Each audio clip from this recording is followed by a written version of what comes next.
Penyimpanan Soekarno pertama kali di Bandung, yaitu Rumah Inggit Garnasi. Setelah peristiwa di Surabaya, Insinyur Soekarno pergi ke Jawa Barat dan tinggal di salah satu rumah yang dikenal dengan Rumah Inggit Garnasi.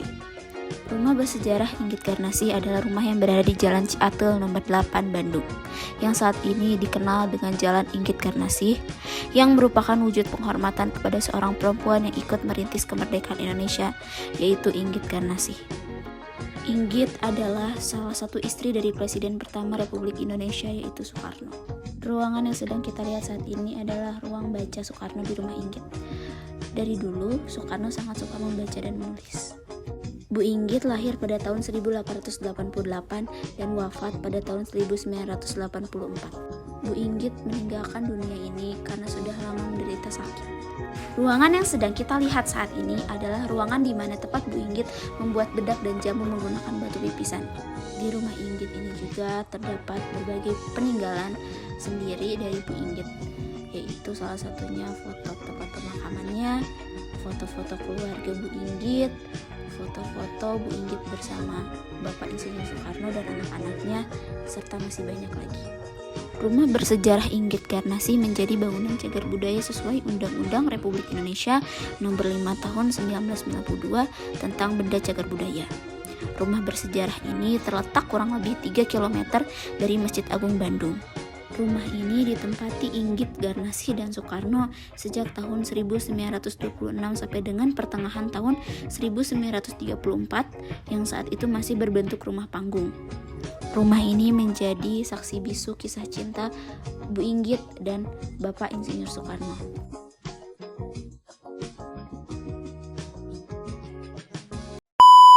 Selamat siang, Pak. Sebelumnya boleh perkenalkan nama dulu. Nama saya Jajang, di sini sebagai pemandu sekaligus juru peliharanya Rumah Bersejarah Ibu Inggit Garnasi. Sebelumnya buat teman-teman yang nggak tahu nih, Rumah Inggit ini tuh dulunya tempat apa sih, Pak? Jadi panjang ya ceritanya. Kalau rumah apa ya inilah saksi bisu di mana sejarah Bung Karno ketika berjuang membangun pergerakan untuk melawan kolonial Belanda. Jadi di rumah inilah banyak terjadi sejarah karena 1926 beli rumah ini dalam keadaan rumah panggung. Terus di rumah ini saksi bisu di mana Bung Karno lulus di THS atau ITB. Dan di rumah ini juga lahirnya perkumpulan, kalau dulu namanya perkumpulan bukan partai ya. Perkumpulan Nasional Indonesia. Lalu 1928 menjadi tamu kehormatan di mana lahirnya Sumpah Pemuda, karena yang menjadi panitia Sumpah Pemuda itu sendiri adalah tetangga Ibu Inggit pada waktu itu. Jadi Bung Karno tahu siapa Bung Karno, sepak terjangnya bagaimana, sehingga mereka berinisiatif untuk mengundang menjadi tamu kehormatan di mana lahirnya Sumpah Pemuda. 1929 dari rumah ini berangkat ke Yogyakarta, diundang untuk berpidato politik. Setelah berpidato politik, Bung Karno ditangkap oleh Belanda, bahkan langsung dibawa ke Bandung dan dipenjarakan di penjara Bancai kurang lebih setahun 2 bulan. Lalu mendapatkan sidang di Gedung Landrad, kalau sekarang Gedung Indonesia Menggugat. Pada akhirnya Bung Karno pun dihukum 4 tahun penjara. Jadi di rumah ini sejarah itu terjadi karena berawal dari perlawanan Soekarno terhadap pemerintahan yang ada. Kalau kata orang mungkin makar ya. Kalau kata kita mah kan pahlawan. Kalau pada waktu itu karena pemerintahan kita di bawah kolonial Belanda. Kalau Soekarno itu tinggal di sini kira-kira sekitar berapa lama ya, Pak? Dari 1926 sampai dengan 1934. Dari 1926 sampai dengan 1934 karena pada tahun 1934 tadi kan sampai dengan 1929 sampai 1931 ya. Nah, di situ ada keterangan lagi 1933 1934 Bung Karno pun diundang kembali ke Jakarta untuk berpidato politik. yang akhirnya sebelum berpidato karena itu sudah bocor akhirnya ditangkap oleh Belanda dan dibawa ke Bandung, lalu tidak mendapatkan sidang, tetapi melainkan mendapatkan vonis langsung, yaitu harus dibuang atau diinikan ke pulau terpencil. Jadi Bung Karno sampai di rumah ini itu 1934 karena harus dibuang ke ND, dan rumah ini pun juga sempat dijual. Bukan hanya Bung Karno yang berangkat ke pembuangan, melainkan ada Ibu Inggit, Ibunda Ibu Inggit, bahkan anak angkatnya Ratna Juwami pun ikut serta ke pengasingan. Karena Bu Inggit, disitulah Ibu Inggit memberikan motivasi yang begitu besar. Karena Soekarno juga sama, dia seorang manusia biasa, ketika berjuang lagi asik-asiknya berjuang atau lebih instannya berjuang, dia harus dihukum diasingkan. Jadi itulah motivasi, bentuk motivasi Ibu Inggit dengan cara ikut serta ke tempat pengasingan. Baik, segitu aja. Terima kasih ya Pak. Sama-sama. Tempat bersejarah Soekarno yang kedua di Bandung yang kita kunjungi adalah Institut Teknologi Bandung, yang dimana sewaktu muda, pria yang akrab disapa Bung Karno itu pernah menuntut ilmu di ITB, dulu masih bernama Technische Hogeschool atau Sekolah Teknik Tinggi. Diawali pendidikannya pada tahun 1920 hingga akhir 1926.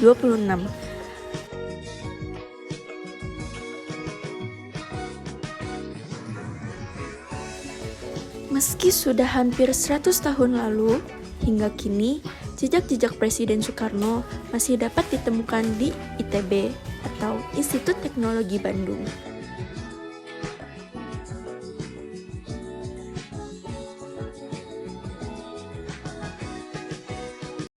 Namanya siapa, terus dari fakultas apa? Oh ya, halo, perkenalkan nama saya Angela Senario dari jurusan Seni Rupa, Fakultas Seni Rupa dan Desain, angkatan 2020. Wow. Kakak tahu tentang kisah Soekarno di sini nggak? Tahu sedikit-sedikit sih. Dia kalau nggak salah itu dari jurusan Teknik Sipil, dan dia banyak berkarya di desain, arsitektur dan seni gitu sih. Terus yang kakak ketahui tentang ITB itu apa sih? ITB, apanya nih? Ya apa aja, saya tahu kakak. Perihal dengan Soekarno. Ya. ITB itu apa ya?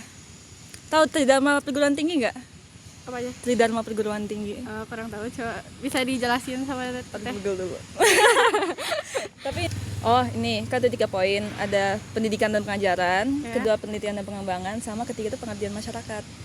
Nah jadi itu yang aku rasain selama kuliah di ITB itu tuh ketiga-tiganya ini diimplementasikan dalam mahasiswanya juga. Contohnya kayak aktif dalam penelitian, aktif dalam KKN gitu. Jadi ilmunya itu yang ibaratnya kan kita udah disubsidi masyarakat juga, udah diberikan dukungan gitu. Jadi kita sebagai insan yang berpendidikan tuh harus memberi kembali lah kepada masyarakat kayak gitu.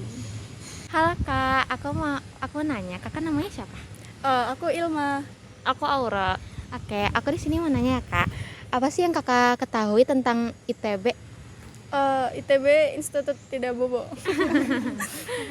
Institut yang masuk 3 top di Indo. Oke, terus aku mau nanya lagi, satu pertanyaan lagi ya. Kalau yang Kakak ketahui tentang Soekarno yang pernah kuliah di sini tuh apa sih? Aku jujur gak tahu ya kalau Soekarno bahkan kuliah di sini, jadi nggak tahu banyak. Aku cuma tahu Pak Soekarno pernah kuliah di sini. Gitu aja. Mending ya. Ya gak apa-apa. Oke Kak, makasih ya atas waktunya. Oke, maaf ya nggak menjawab. Ya gak apa-apa. Tempat bersejarah Soekarno yang ketiga, Penjara Bancai. Penjara Bancai adalah nama sebuah penjara di kota Bandung yang identik dengan Presiden pertama Indonesia, Soekarno.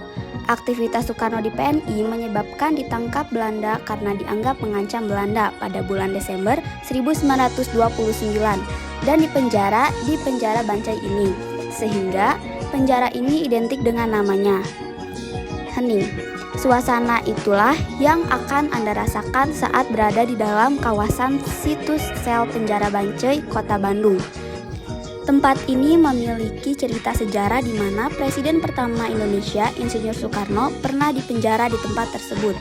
Pada masa pemerintahan Hindia Belanda, penjara Bancai di Jalan Bancai, dahulu dikenal dengan sebutan Bancecuek, merupakan penjara yang digunakan untuk menahan para pribumi yang melakukan tindakan kriminal dan tahanan politik. Kamar penjara ini bercat putih dengan pintu besi bernomor 5. Ini adalah tempat Bung Karno mendekam.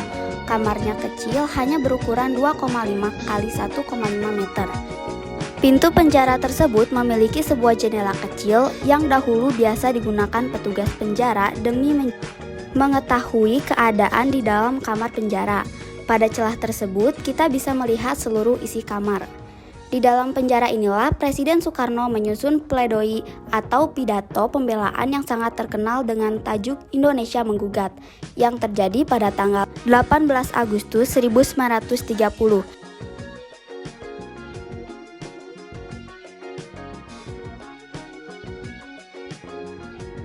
Di bagian luar penjara ada patung Presiden Soekarno yang duduk menyilangkan kaki di atas batu dengan tangan memegang buku.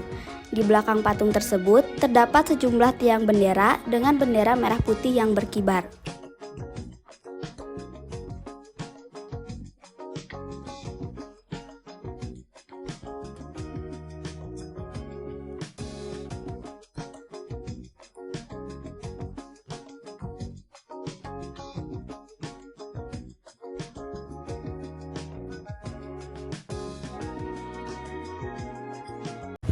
Selamat siang Pak. Siang. Sebelumnya izinkan saya bertanya, nama Bapak siapa, dengan Bapak siapa? Nama Bapak Ahmad. Sudah berapa lama di sini? Kurang lebih ya dari awal pemugaran LP tahun 85 lah sampai sekarang.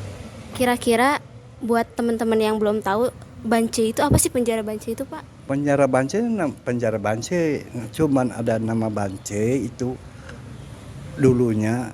Bancai dulu waktu zaman Belanda itu tempat isal kuda, banyak kanang kuda di Bancai. Namanya Bancai. Kalau penjara Bancai penjara sel, luasnya 1 hektar. Di 2 macam tahanan, yang satu tahanan PPT, yang satu tahanan politik. Tuh. Kalau boleh tahu, dulu kan Soekarno di sini selama 8 bulan ya Pak ya? 1 tahun 2 bulan. 1 tahun 2 bulan. 1 tahun 2 bulan. Soalnya yang 1 tahun tanpa peradilan, yang 2 bulan menjalankan peradilan di Gedung Indonesia Menggugat. Oh, iya. Beliau divonis 4 tahun, baru dioper ke Sukamiskin 1 tahun. Berakhirnya pemerintahan Gubernur Jenderal De Geer, beliau dapat remisi, dibebaskan. Jadi totalnya beliau di 2 tempat, di Bancai 1 tahun 2 bulan, di Sukamiskin 1 tahun. Jadi 2 tahun 2 bulan. Awal beliau cita-cita pengen merebut kekuasaan dari tangan Hindia Belanda. Kira-kira Bapak selain Soekarno yang di penjara Bancai, ada tokoh apa lagi ya? Ada temannya Pak Gatot Supradinata, Pak Maskun. Beliau mendirikan, beliau kan Bung Karno itu selaku ketua PNI, mendirikan PNI, bukan partai dulu, Perserikatan Nasional Indonesia. Merekrut aktivis lah kalau zaman sekarang, merekrut pemuda-pemudi di seluruh Nusantara, berkumpulnya di rumah Ibu Inkarnasi. Tuh. Sekarang kan tinggal 1 nih Pak, maksudnya penjaranya tinggal disisakan. Dulu tuh seluas apa sih Pak penjaranya? Ya itu ukuran sel tahanan politik. Kalau penjara luasnya 1 hektar. Kalau itu sel tahanan politik ukurannya 46 cm kali 2 meter 10. Kira-kira segitu aja Pak, makasih waktunya. Gedung Indonesia Menggugat merupakan tempat penyataan Soekarno menyatakan bahwa Indonesia menggugat. Indonesia Menggugat adalah pidato pembelaan yang dibacakan oleh Soekarno pada persidangan di Landrat, Bandung pada tahun 1930. Soekarno bersama 3 rekannya yaitu Gatot Mangkupraja, Maskun, dan Supriyadinata yang tergabung dalam Perserikatan Nasional Indonesia atau yang disebut dengan PNI dituduh hendak menggulingkan kekuasaan Hindia Belanda. Dari balik jeruji penjara, Soekarno menyusun dan menulis sendiri pidato tersebut. Isi pidato Indonesia menggugat adalah tentang keadaan politik internasional dan kerusakan masyarakat Indonesia yang di bawah penjajah. Pidato pembelaan ini kemudian menjadi suatu dokumen politik menentang. Pada persidangan ini pun Soekarno dijatuhkan hukuman 4 tahun penjara oleh Pengadilan Manggarai Bandung.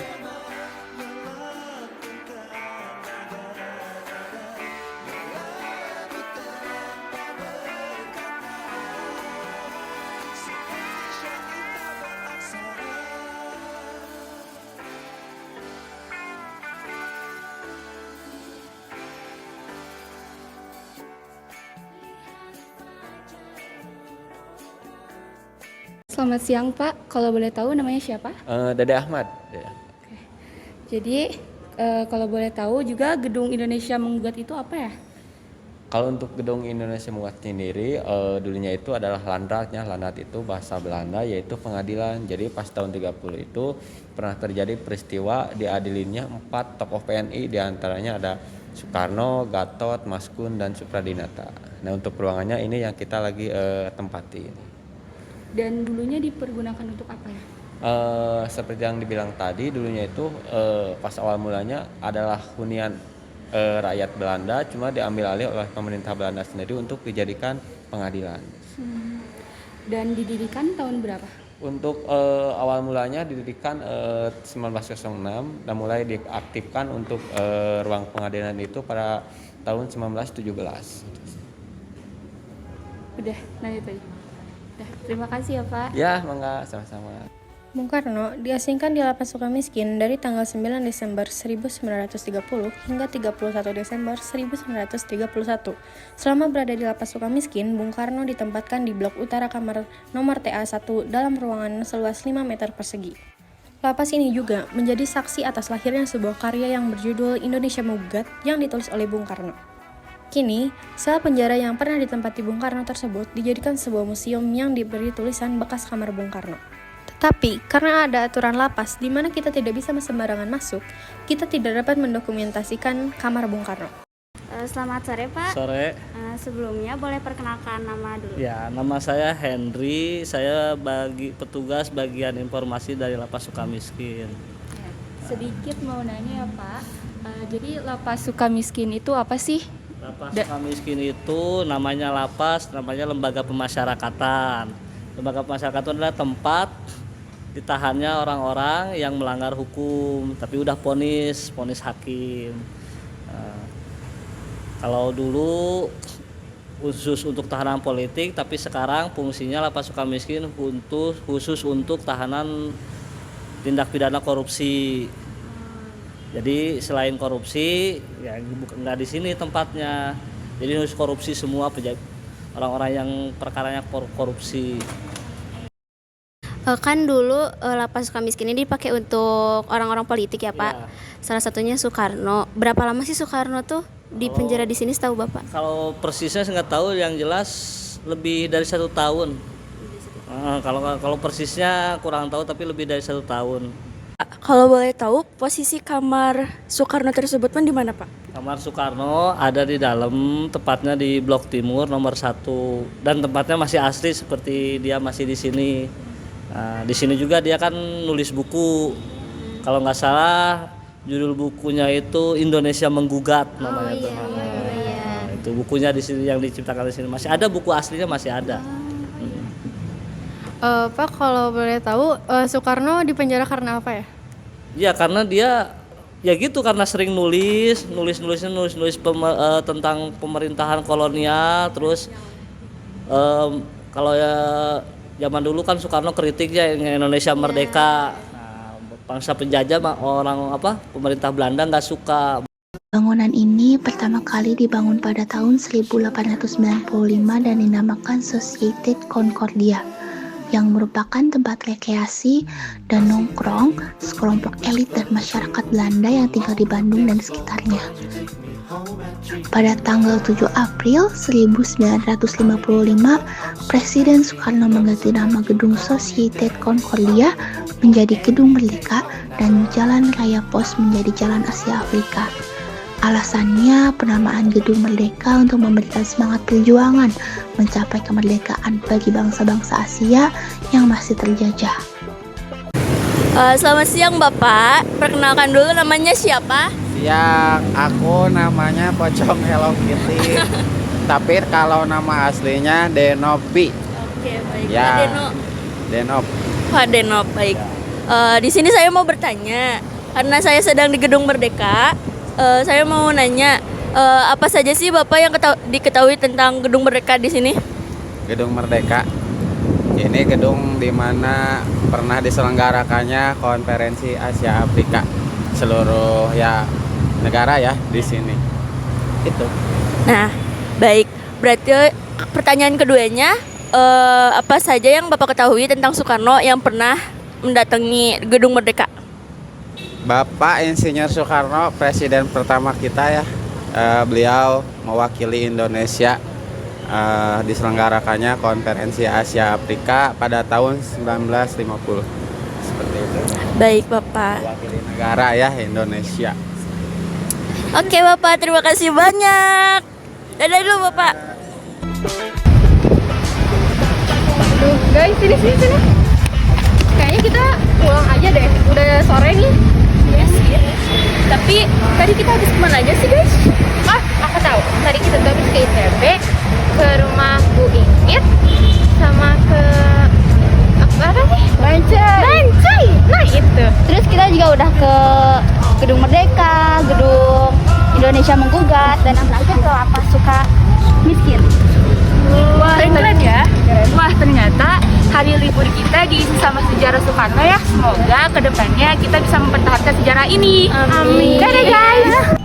Kita dari 10 IPA 1. Sekian video project tugas PKS kami. Semoga videonya bermanfaat buat teman-teman semua.